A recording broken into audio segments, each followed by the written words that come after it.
Imagine a $195 million tech giant, right?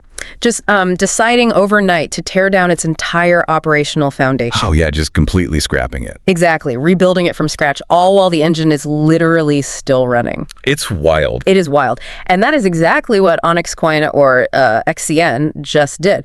Because yesterday, March 27, 2026, they officially launched their Goliath Layer-1 Mainnet. Right. And the metrics they are putting on the table here are, I mean, they're completely shaking up the industry standard. We are looking at claims of 100,000 transactions per second, instant finality, and get this, a day one liquid staking yield hovering around 25%. It's a phenomenal technical pivot, honestly. Yeah. We rarely see a mature project completely redefine its core architecture like this. Yeah. Because it really challenges some of the most stubborn assumptions we've held for years about how blockchains scale and how they secure themselves. And that is exactly why we are dedicating this deep dive to a massive stack of sources on this Goliath launch. We've got Onyx's deeply technical white papers, live exchange data, community governance proposals. Which are huge, by the way. Oh, absolutely huge. Proposals that could permanently alter the token supply.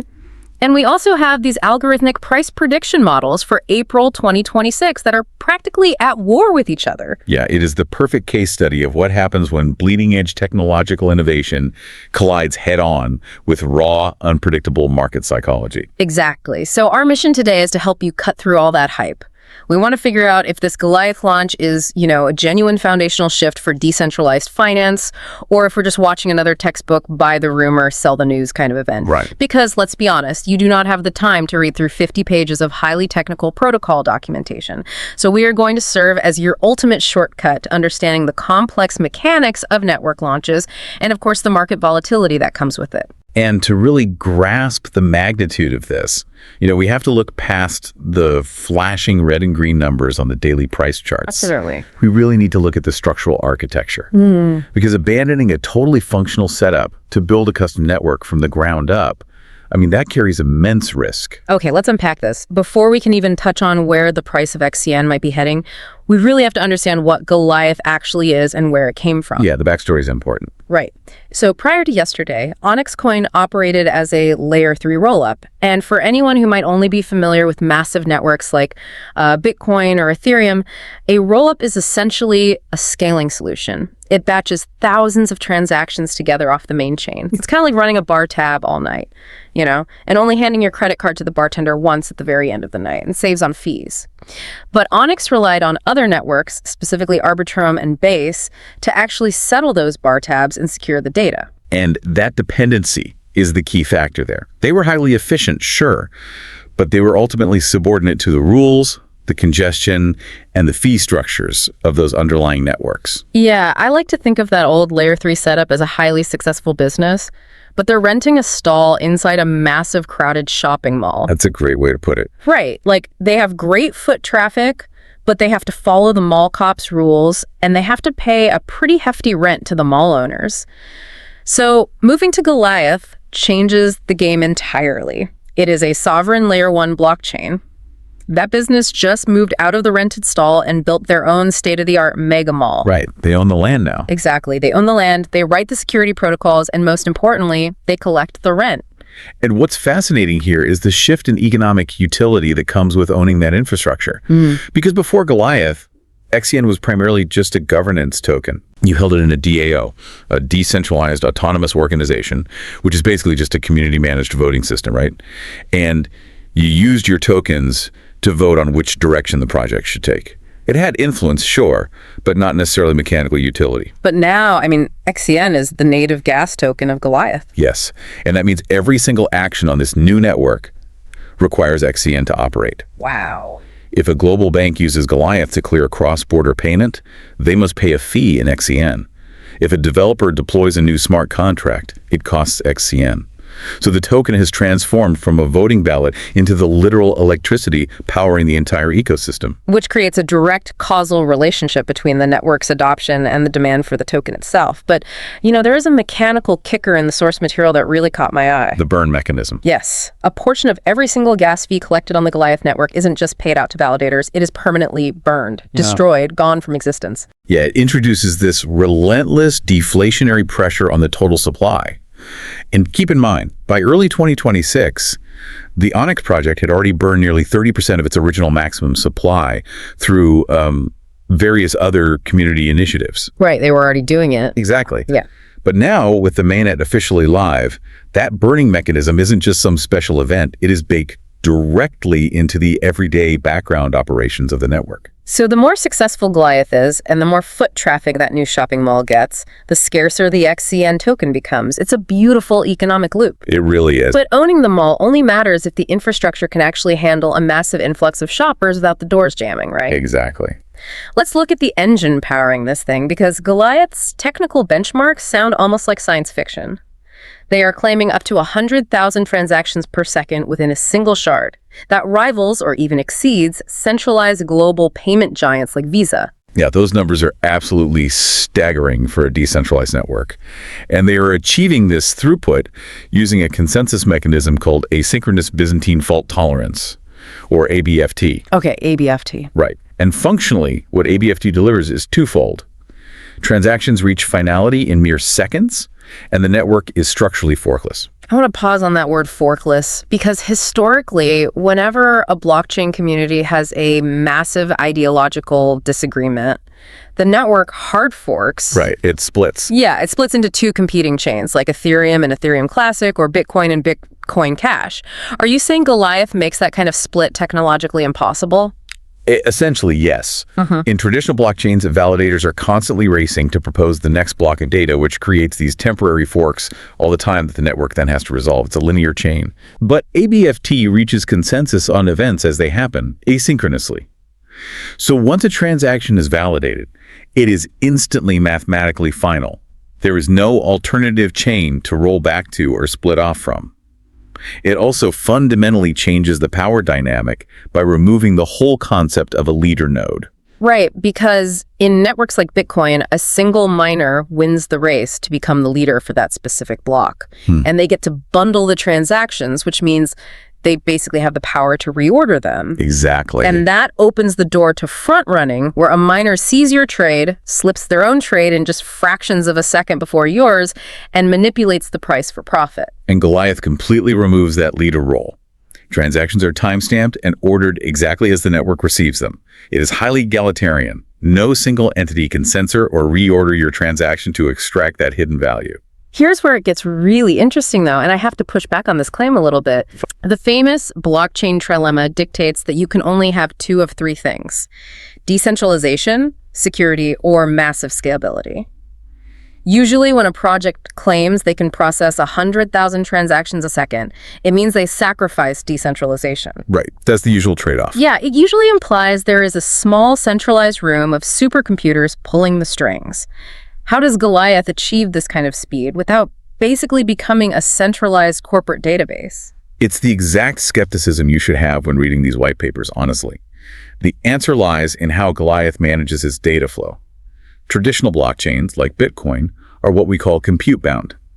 They require massive computational power to solve cryptographic puzzles in order to create blocks in a strict linear line. Let's visualize that as a single-lane highway. If two cars or, two blocks of data arrive at the exact same time, one has to yield or you get a crash. Right. The network basically has to pick one and prune the other away, and that bottleneck slows everything down and wastes immense amounts of energy. That is a perfect analogy. Goliath, however, is not compute-bound. It is bandwidth-bound. It completely abandons energy-intensive proof-of-work mining. Instead of forcing data into a single-lane highway, it uses a nonlinear data structure called a directed acyclic graph. Okay. So to build on your highway analogy, it's like a brilliantly woven basket of parallel lanes. When concurrent events happen, like when thousands of cars arrive simultaneously, the network doesn't force them to yield and prune the losers. It weaves them together, allowing those data points to coexist and process in parallel. So because there is no wasted computational effort throwing away losing blocks, you don't need a massive warehouse full of industrial supercomputers to participate. Exactly. Any node running on a standard, high-speed residential internet connection can participate in securing the network. If your home internet can handle the raw bandwidth of the data flowing in, you can be a validator. It democratizes the process while simultaneously turbocharging the speed. That is a masterclass in network engineering. But a massive technological engine requires fuel. And right now, the availability of that XCN fuel is the subject of a massive internal tug of war within the community. Oh yeah. The current tokenomics of Onyx are arguably just as volatile and fascinating as the technology itself. Looking at the data sources, we have a major impending event on April 15th, 2026. It is a cliff unlock. And for listeners who might not track vesting schedules, a cliff unlock is when a massive batch of tokens that were previously frozen are suddenly released into the circulating supply. In this case, heading to the DAO treasury. Currently, about 37.5 billion of the roughly 68.8 billion maximum supply is unlocked. So there is this looming threat of sudden inflation. A flood of new tokens usually terrifies retail investors because it dilutes the value of the tokens they already hold. It's like finding a new diamond mine, right? Suddenly the diamonds you already own aren't quite as rare. Exactly. But the community is fighting back. There is currently a pivotal governance proposal on the table within the Onyx DAO to literally cease all future token unlocks. Which is huge. They want to pull the emergency brake and cap the supply forever. And while this debate rages on, our on-chain data shows that the whales, the massive wallet holders, have been quietly accumulating. They really have. Yeah. They absorbed about 290 million XCN, which is roughly $2.6 million worth, in early 2026 during periods of market weakness. So what does this all mean for the listener trying to read the tea leaves here? How do we weigh the fear of this April 15th inflation against the potential supply shock of this DAO proposal? It is the ultimate standoff between inflation and scarcity. Retail investors look at the April 15th calendar date and they see a reason to sell. But the whales are looking past the calendar date. They're looking at the mechanical engine of the Goliath network. Earlier, you mentioned the liquid staking yield. Yes, the roughly 25% yield on day one. And we should probably clarify what makes it liquid staking. Traditional staking locks your tokens in a vault. You earn rewards, but you can't touch your assets for months. Liquid staking gives you a receipt token in exchange for your deposit.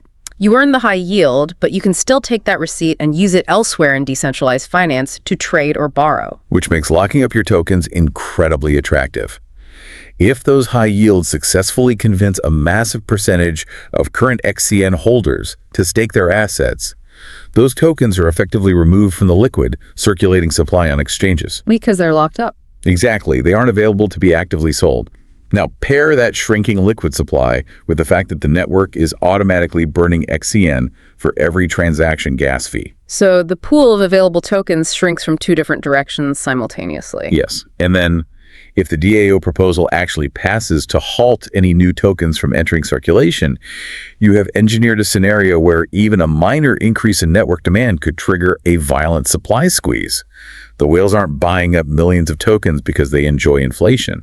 They're quietly positioning themselves for the moment the supply tap is shut off, just as the Goliath engine starts burning its own fuel. It is a brilliantly tense economic setup, which naturally leads us to ask, we have the incredible tech, we have the deflationary tokenomics, but who is actually going to drive on this highway? Where is the demand going to come from? Well, Onyx is placing a very specific, incredibly well-funded bet on the intersection of two massive sectors, artificial intelligence and traditional institutional banking. The white papers describe a shift into what they are calling the agentic era. In early 2026, a related entity called Onyx Security launched with $40 million in funding. Right, $40 million. And their sole mandate is to build an AI control plane. The underlying thesis here is that in the near future, the majority of financial trading won't be done by humans clicking buttons on a screen. It will be executed by autonomous AI agents, basically algorithms working on behalf of users or institutions to execute complex, multi-step financial strategies. But AI agents require a very specific environment to thrive. They need a blockchain that is fast enough to handle thousands of microtransactions a second, cheap enough that the gas fees don't eat the profit margins, and most importantly, secure enough that their trades aren't front-run by miners. Right. Goliath's leaderless ABFT architecture solves all of those prerequisites. That covers the AI side, but the enterprise world is a totally different beast. Global banks, healthcare providers, supply chain logistics, they just cannot operate on a completely open public ledger. No, absolutely not. If a bank puts unencrypted customer financial data on a public blockchain, they violate a litany of privacy laws, including KYC, Know Your Customer, and AML, anti-money laundering regulations. Yeah, lack of privacy is arguably the single largest hurdle preventing institutional adoption of public blockchains today. Banks face billions in fines if they interact with sanctioned entities. They need strict guardrails. Which is exactly why Goliath was engineered with a dual network strategy. There is the Goliath Ledger, which is the public permissionless chain we've been discussing. But then there's the Goliath Mesh. The mesh, yeah. The mesh is private and permissioned. It functions almost like a corporate intranet. It allows major financial institutions to spin up their own private networks utilizing the blistering speed and security of the Goliath consensus engine while keeping all of their sensitive customer data fully encrypted and walled off to ensure perfect compliance with those KYC and AML laws. If we connect this to the bigger picture, it represents a fundamental maturity in how crypto projects view government regulation. And actually, speaking of regulation, we really need to pause here for a mandatory impartiality note regarding the sources we are analyzing. Yes, very important. Because the documents heavily reference the U.S. Clarity Act. This is a legislative framework currently being debated in Congress that aims to legally define digital commodities and place them under the primary oversight of the Commodity Futures Trading Commission, the CFTC, rather than the SEC. We want to be explicitly clear to you, the listener. We are not endorsing any political viewpoint, nor are we taking a stance on the validity of this legislation. We are simply reporting the factual contents of the source material, which explicitly states that the upcoming Onyx V2 network upgrade is being actively engineered to comply with the technical requirements of this proposed framework. And looking at it purely objectively from an architectural standpoint, Onyx does not view regulatory compliance as a restriction. They view it as a feature. Right. By integrating tools for identity certificates and automated regulatory reporting directly into the network's code, Goliath is basically rolling out the red carpet for traditional finance. They are building infrastructure for the regulatory reality of the future, not fighting the battles of the past. So we have a network custom built for autonomous AI, designed for strict banking compliance, burning its own token, with a community actively trying to cap the total supply. I mean, on paper, it sounds like an unstoppable force. It really does. But all of this fundamental long-term development is currently violently colliding with a highly emotional short-term market reality. Let's look at the crystal ball and navigate these wildly conflicting price predictions. Oh man, this is where the pristine logic of engineering meets the incredibly messy reality of human trading psychology. The historical context over the last few months is wild. XCN surged an incredible 119% in the very first week of January 2026, hitting a peak of roughly 0.0128. It was dominating the market conversation. But as we record this today, post-mainnet launch, it is trading all the way down around $0.0051. The market is aggressively navigating a classic sell the news hangover. And when you feed all this data into algorithmic forecasting models for April 2026, the computers just completely disagree with each other. The divergence in the predictive data models is fascinating to unpack. You have platforms like Digital Coin Price issuing warnings of extreme volatility. Their models suggest XCN could plummet as low as 0.00022 or potentially spike back up to 0.01 seems in April alone. That's a massive range. It's a huge range. Meanwhile, a predictive platform like Telegram remains highly bullish, projecting a steady consolidated average of Bio 500 one tells. And if you zoom out to long-term forecasts for the year 2030, the models just throw their hands up. Predictions range from a single penny all the way to 24 cents. I have to ask, why are these highly sophisticated mathematical algorithms returning such violently different results for the exact same digital asset? Well, it exposes the inherent limitations of quantitative modeling. Algorithms are phenomenal at analyzing historical patterns. They look at moving averages, volume profiles, and momentum indicators like the RSI, the Relative Strength Index. Right, which measures how rapidly an asset is being bought or sold to determine if it's overvalued or undervalued. Exactly. But algorithms operate by looking in the rearview mirror. They struggle profoundly to price in binary, fundamental events. And by binary, you mean events that either happen or they don't, with no middle ground. Exactly. A mathematical algorithm simply cannot predict the political outcome of a decentralized DAO vote regarding the token supply. It cannot predict the exact Tuesday afternoon when a major European bank might issue a press release stating they are adopting the Goliath mesh for their cross-border settlements. Wow. Yeah. The bearish models you mentioned are heavily weighting the recent momentum, the post-launch price drop and the fear of the looming April 15th token unlock. The bullish models, conversely, are attempting to factor in the long-term deflationary burn mechanics and the potential for a massive supply squeeze. So the models are essentially arguing over whether the technological fundamentals or short-term retail trading psychology will win the day. They are. And for anyone analyzing this asset, it is a stark reminder that you have to evaluate the structural floor of the project, the actual utility, the bandwidth-bound network usage, the deflationary burn, rather than just obsessing over the speculative ceiling predicted by a computer. That is incredibly clarifying. So let's pull all of these intricate threads together. We started with Onyxcoin's massive evolution, breaking out of a dependent Layer 3 stall to build the sovereign, high-speed Goliath Layer-1 mega mall.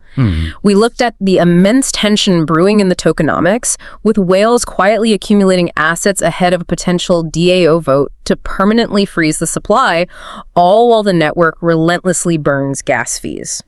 We explored how the dual network design of the ledger and the mesh, combined with a $40 million AI control plane, positions the protocol for institutional compliance and the agentic era. Yeah. And finally, we saw how all of this long-term potential is wrestling with extreme short-term market volatility and deeply conflicting algorithmic predictions. This raises an important question for you to consider as you navigate this rapidly evolving space. In a market characterized by relentless information overload, fleeting hype cycles, and daily volatility, true generational wealth isn't usually built by chasing the daily green candles. It is built by identifying the teams that are quietly constructing the foundational plumbing for the next decade of digital finance. Onyx is making a massive wager that incredible speed, leaderless fairness, and strict regulatory compliance are exactly what the traditional financial institutions will ultimately demand. I completely agree. And that actually leads me to one final provocative thought to leave you with today. We discussed how Onyx is aggressively engineering the Goliath network to be the ultimate frictionless playground for autonomous AI agents. Now, if they are successful and we truly enter an era where artificial intelligence is executing millions of microtransactions, moving assets across the Goliath mesh, and paying XCN gas fees at the speed of light. It's wild to think about. Right. What does that mean for global taxation? Human financial systems are built on auditing human speeds. If a cold calculating algorithm is moving fractions of a cent across international borders thousands of times a second to optimize yield, how on earth does the IRS or any global tax authority begin to audit that behavior? Good luck with that. It's exactly. As the infrastructure gets faster, the clash between AI trading and government oversight might be the real storm on the horizon, something to chew on as you watch that $195 million Goliath network boot up. That's all for today's deep dive. We'll see you next time.